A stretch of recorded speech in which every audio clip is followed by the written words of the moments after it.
What's up guys, NepentheZ here and welcome to another episode of the Ultimate FIFA series. Today guys, I've got a ruin random for you, and as you can see I have got Facecam on. Hello! Facecam. So with Facecam guys, just so you know, it's going to be in one of the corners. I haven't quite decided which one yet, but my TV is kind of like above my computer, so I'll be looking up throughout the gameplay.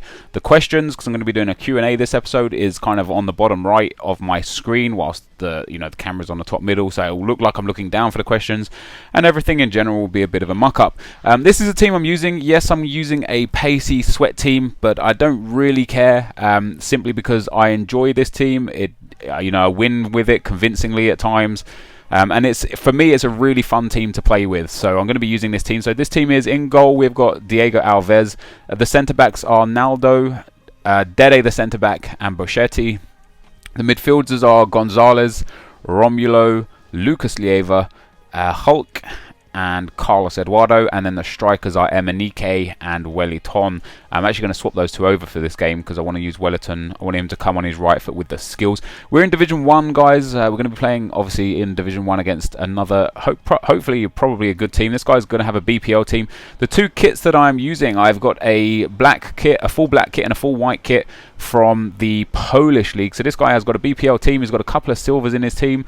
He has got up front Bar, Young, and Ben Arfa. In midfield, he's got Fellaini, Cabai. I sadly don't know who that midfielder is from Villa, the Scottish guy there. In defence, he's got Kabul, Koscielny, and Evra. I don't even know who that right back is. I'm really bad with some of these players. Like, I don't pay attention to it more, as much as I should. And Julio Cesar in goal. So, like I said, going to be doing a Q&A. Haven't done one of these in a long time. I've gained a hell of a lot of subscribers since my last one. Hell of a lot of new followers as well. So I figured I'll do a Q&A. There might be some repeat questions in here. If you're a subscriber of old, maybe you would have heard the answers to some of these questions. Maybe you wouldn't have done. So yeah, hopefully we get some new stuff in. So we'll start from around the middle, because usually what happens is I don't really answer too many questions, because I only get through about 4 or 5 because I kind of go in depth. Wow, he's got Ibrahimovic on the bench and Maicon Liete. What the hell? What kind of bench is that? How has he got... Right, so he's got Nedum Anua at right back and Barry Banan as the other centre midfielder. There are his other two players. At least I know now who they are. I had a feeling that was Anua, but I thought he was a centre back. So obviously I'm clearly mistaken in that one. I don't quite understand why he's got the team that he's got. I wonder if he brings on Liete for Ben Arfa and Ibrahimovic for Bar, because although Bar is good with his head, in a 4-3-3 I find that you don't use the wingers as wingers so much as you use them as like attackers, as forwards. So for me it'd be interesting to see, and especially with Ben Arfa's pace, which is, I think it's 82 is Ben Arfa's pace, then I do believe that crossing isn't going to be on the agenda for Demba Ba to be getting on the end of today. So this could be an interesting game. It's a team that I've not really come up against. Obviously I come up against BPL teams all the time, but this oh, look at that, I'm through on goal already. This team is oh, you're making it easy for me, buddy. I'll get my coat. I'm gonna head off. I'm gonna take my leave. I can't believe Wellington has just missed that. That is unbelievable. An open goal. I cut it across goal like the noob that I am, like the sweaty FIFA player that I am, and was unable to do anything with it. That's just shocking. Wow, I just can't believe that. So next question, your top 6 for the Premier League next year. I hate not answering questions, and I know sometimes I don't answer questions a lot of the time. The reason why I don't want to answer a question like that, my apologies, is because you just don't know who people are going to sign during now in the transfer window. So that will have a huge impact on the top 6. You take a wager that Arsenal, Man United, Chelsea, Spurs and Liverpool are going to be the top 6. I've probably offended a few Everton fans there. The Everton always up and about there. I mean, there's a few mainstayer of teams. Wow, oh wow! You've not only have you not locked onto that, you've also blocked the pass. Right, go on, Eduardo, you're through. Oh, wow, you're not through because you've got slow pace. No pace for you. Cut inside. You want to. There we go. So yeah, I don't know. I'll say those as the top 6. I think Liverpool is going to be interesting for Liverpool this season. If they don't get into Europe, which is possible at this stage, they could be in trouble because they could lose Luis Suarez, and that would be deadly for them. That would just make them a very, very mediocre mid-table team, which is what they don't want. In the same breath, if Arsenal don't get into Champions League next season, not just Europe but just Champions League, I think that could ruin their team as well. A lot of their players will then want to leave. They want to play Champions League football. People that aren't necessarily incredible but aren't bad, like Podolski. I think he'll be one that would leave if Arsenal didn't get into Champions League football. And of course, I don't want him to leave. He's actually been really good for us since he's joined. I don't know. It's one of those. We'll take a corner for that. It's one of those ones that it's really dangerous. I really, really hope Arsenal get into the Champions League, and hopefully we'll go out next season, spend a whole ton of money, and make a push for the title, or at least maybe not the title, but at least challenge for a trophy, because we haven't done that for a long time. Since Birmingham 2009, I do believe, was the last time we was in a final of a cup. So the next question, we've got maths or physics. What one do you like more? Maths is a subject I was exceptionally good at in school. I actually, in year 9, for those of you that aren't English, year 9 is when you're around 14 years old. I actually took my GCSEs, which is what people take when they're 16 years old. And in the 2 extra years that I had at school where I didn't have to sit my GCSEs, I actually took a college course for maths. So I basically did a distinction in maths at the age of 15 and 16, and then when I went to college, I also did maths and did a higher math is what it was called, basically just higher education, college maths. And then once I left college, I never ever used maths to my advantage ever again. Oh, go on, Emenike, you got that. That's a goal. There we go. You shouldn't have brought your keeper out, son. We'll take that. Emenike golazo. So I like in school, maths was one of those things for me, but I love physics. I love what's crazy? Like, I talked about this once in a video. Like, when you're in school, you want to learn nothing. Like, you just want to piss about with your friends, and like maybe there's a subject or two that you really enjoy, but in general, like, you're not really interested in learning. You're more interested in life skills is what you kind of learn at school. That would have been nice. But as I grew up, as I got older, I became interested in things more, and I'd search them myself and learn about them myself, and kind of like not teach myself per se, but I'd definitely educate myself on a lot of subjects that in school I would have turned my nose to. So like physics is something that I didn't do in school. I didn't I just did like the regular science. Oh, look at Emenike. That run. I don't know why he blocked up his run there. I guess I do, because he would have been offside. But I didn't really learn physics. I wasn't really interested in physics. Didn't do it at college. I didn't even go to uni.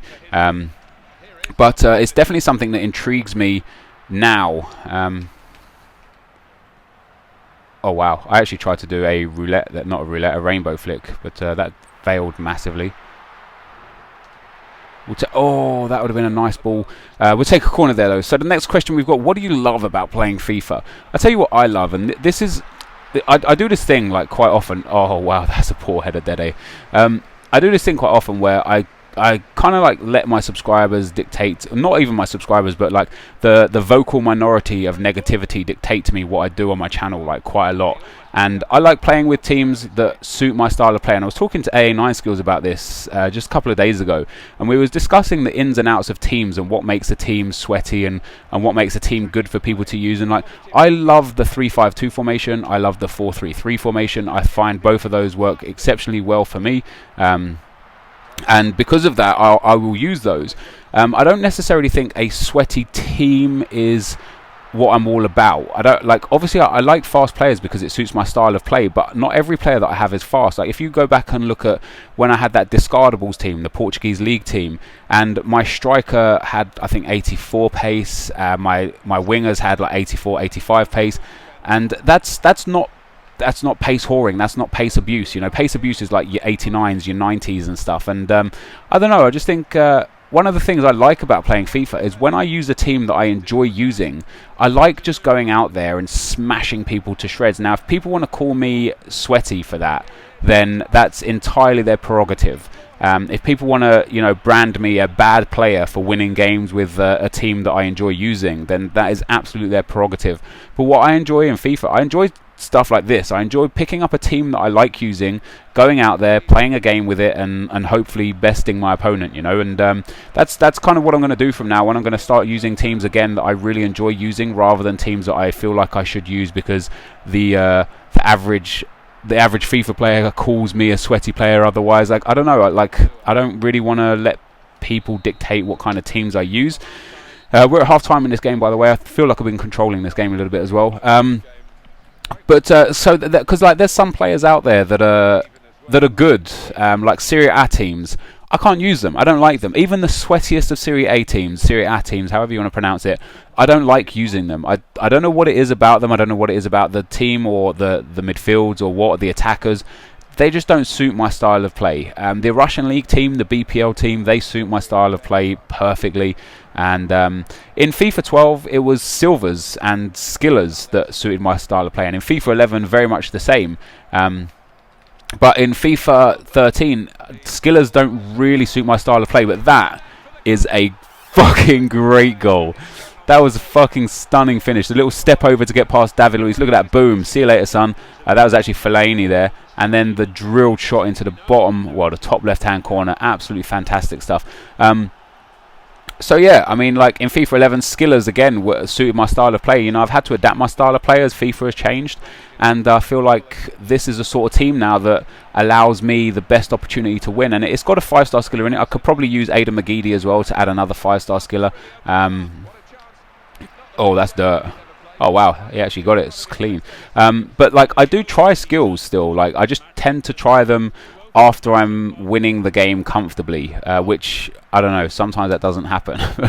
Sometimes, see, we still got the techers, but sometimes they fail. If I actually showed you guys all the chances that I had when I used skills rather than just the goals, you'd probably think a little bit different about me as a FIFA player. But because I only tend to show goals in my highlight videos, you kind of think me a bit of a sweaty player, which is fair enough. That's absolutely fine. But we'll go on to the next question anyway, because I've been on that one for a bit. Ross Parker asks, ready salted, cheese and onion, or salt and vinegar? For me, it would be I don't like salt and vinegar, that's for sure. I won't ever be picking that. So it'd be a toss-up between ready salted and cheese and onion. I like cheese and onion probably first and foremost, but they do get a bit boring after a while, and so I would like a bit of ready salted as well. So I suppose if I had to choose one flavour, I would be choosing. I would definitely choose cheese and onion. Look at that for a ball. Look at that for a ball, and then he's through. Go on, Wellington. You got this. You have got this. Oh, you have not got this anymore. Oh, see you, son. See you, nerd. Ah, he actually tackled me there. So the next question we've got, if I can take a second to actually go down and look at it. Right, should have this wrapped up here with Ronaldo. There we go. So nice defending there just to get out of that. Oh, look at that. He's through. Emenike is through. Dude, you should not bring your keeper. Wow, that's a terrible shot. In your opinion, what is the best video you have made? So I'd say the best video I've made technically was the opening episode to Play to Win in FIFA 13. Spent a long time on that video. For me, it was awesome. Like, I had A9 skills do the voiceover. For me, it was just a beautiful video, a great video to watch. But I've been really, really happy with a lot of the videos that I've made where I've talked about something that's important to me or important in my life. A lot of those, like some videos, I make the video and people will message me afterwards, like a private message, and be like, yo, dude, I really appreciate that commentary. It's helped me a lot. And those ones, I get so much gratification from those. Like nothing makes me happier than when I've done something that can help somebody else's life. So when I do commentaries, I said lol. When I do commentaries that help other people's life and livelihood, there's just something special about that, and nobody will ever be able to change that sort of feeling that I get, where I feel like I have something that a lot of commentators don't have, and that's kind of like a lot of real life experiences, just because of my age and what I've been through. So yeah, I don't know. Like, I love those commentaries where I can talk to you guys and give you some life advice. That's always nice. Oh, I'm a poet, and I kind of already knew it. So yeah, I don't really know which ones those are either, because each one is different to someone specifically. But let me know in the comment section actually which ones you like the best. Which ones do you think are my best videos? Look at that from Hulk. What a save though. And if we take this time out right now as well, guys, if you could just throw a like on the video, that would help me a lot. Maybe we can go for around 4,000 or 5,000 likes. That would be absolutely insane. I'd appreciate that a lot. So the next question we've got: have you seen Benfica's second goal against Sporting? If you did, what did you think of it? I have not, unfortunately. However, after I make this video, I'm definitely going to go and check it out, because it sounds like it must have been a good goal. Quite surprised A didn't link it to me. Oh, he's done me there. That move is something I use not very often. The run through the legs move. I tend to just turn like that instead. Oh, that's a good tackle. I actually thought I'd have got around him there. Oh, and that's another good tackle. Naldo doing some work. Oh, and then passing out play. Lovely stuff. Your opinion on Mario Götze's £32 million move to Bayern Munich. So, if you guys didn't know, I don't know how you didn't know, it's been all over Twitter, obviously on Sky Sports and stuff like that. Wow, conceded the header there. Mario Götze will indeed transfer to Bayern Munich at the end of the season for £32 million. That's a lot of money, you know. He's obviously a good player. I don't really watch the Bundesliga enough to tell you how good of a player he is. But he's obviously a good player, because otherwise Bayern wouldn't be paying that sort of dollar for him. But £32 million, that's a lot of money. That's the sort of money that I would consider spending on a world-class player. I know things are different now in real life football. Like I'll be gutted if I concede from a corner here. Yeah, wow, that was terrible. That was just absolutely atrocious attack play there. Oh, what a save, keeper. You know, when Zidane first went to Real Madrid for 50 million, that was a huge transfer. When Ronaldo went to Real Madrid for 80 million, that again, just an absolutely, I'm in on goal here, an absolutely huge deal. Right, get that, Emenike. No! I'm still going to get that first. Jesus Christ, his defence took an age to come back there. Oh, that is poor. He was using contain. I got inside him and tried to cut back outside. Shouldn't have done. There he is with that little turn again. Right, come on now though. Yes, but like now to see players go like regularly for 20, 30 million, it's pretty crazy. Or like even 30, 40 million. You know, like Andy Carroll. What was Andy Carroll, like 32 million as well? Wasn't he? Or was he 50 million? I can't even remember. I think he might have been 50 million. Like those sort of prices, just ludicrous, like absolutely ludicrous. People don't. I don't know. I don't know. There's too much money in football, isn't there? There is just too much money in football. Oh, that's some nice defending, but some really, really bad attacking from me. There's a dog barking outside as well, which means my dog's probably just about to go nuts. Right, we're in the 90th minute. The last thing I want to do here is concede a goal after I've fought valiantly throughout the game to win this game pretty much. Right, get that. There we go. Right, this is it. This is 3-1. I can feel it. Oh, that is dirt. And then the far post crosses on. Oh, what a save. Oh my God, mix up on the goal line. We still got a chance here. Who's this going out to? Oh, why did it go to Wellington instead of the cam? But I think he's offside anyway, or maybe this game's disconnecting. Maybe this guy rage quit. Maybe he just switched his PS3 off after I almost scored there because he knew it was game over. But this is going to be game over.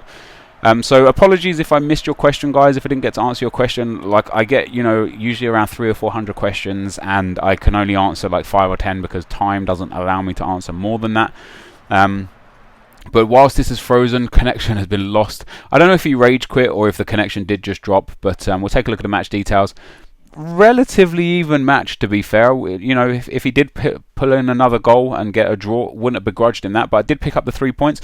But I'm going to end it here, guys. So as always, thank you very much for watching. If you could hit that like button, it would be amazing. And yeah, I'll see you next time. Cheers.